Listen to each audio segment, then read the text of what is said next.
Dag sê, vandag gaan ons 'n bietjie gesels oor die derde wet van denke.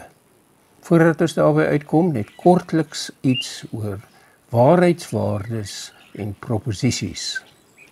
Daar bestaan slegs 2 waarheidswaardes, waar of vals. Daar is geen skaal betrokke nie. Dit is hier belangrik om te onderskei tussen proposisies en relatiewe menings. Sou ons byvoorbeeld sê Linda het 'n hoed op, dan is dit 'n proposisie en is dit of waar of vals.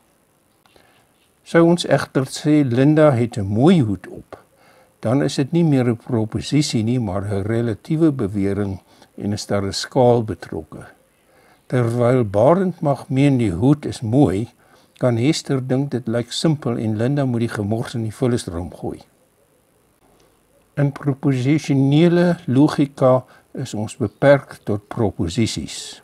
Byvoeglike naamwoorde en bywoorde in 'n bewering is tipiese aanduiding dat ons nie met 'n proposisie te doen het nie, maar met 'n relatiewe mening. Dit bring ons by die derde wet van denke, die wet van die uitgeslote middelgrond. Hierdie wet postuleer dat elke proposisie of waar of vals moet wees. Daar is geen skaal betrokke nie. Ons hoor uitdrukkings soos daar steek waarheid in wat 'n mengsel van waarheid en valsheid impliseer.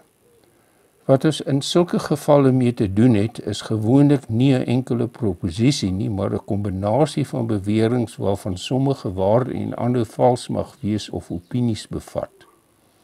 Dit is ook moontlik om 'n stelling so te bewoord dat dit vatbaar is vir verskillende interpretasies. Met empirisme kry ons te doen met waarskynlikhede. Dan moet ons versigtig wees om nie die vlak van sekerheid te verwar met 'n vlak van waarheid nie. Waarskynlikheid kom nie in proposisionele logika na vore nie. Vir logiese redevoering om geldig te wees, moet dit voldoen aan 2 voorwaardes. Die proposisies wat dit ondersteun moet waar wees en die struktuur van die argument moet geldig wees.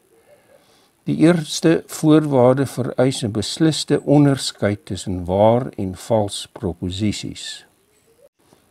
Benewens die 3 tradisionele wette van denke is daar talle ander aksiomas wat soms ingespan word in redenasie en logika. In die elemente van die antieke Griekse wiskundige Euclides vind ons byvoorbeeld aksiomas soos die volgende. As 2 dinge albei gelyk aan 'n derde ding is hulle ook gelyk aan mekaar.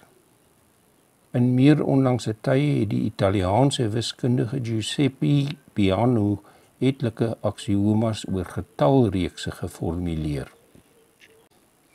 Terwyl aksiomas van 'n fundamentele aard is, kan verdere logies noodwendige waarhede daaruit afgelei word.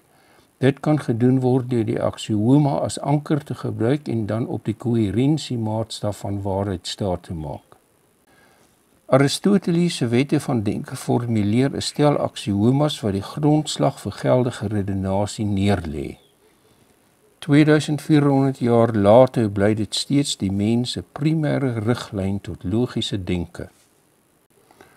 Volgende keer kyk ons na die aard en geldigheid van argumente. Intussen, vir daardie ekstra tikkie insig, onthou altyd in vino veritas.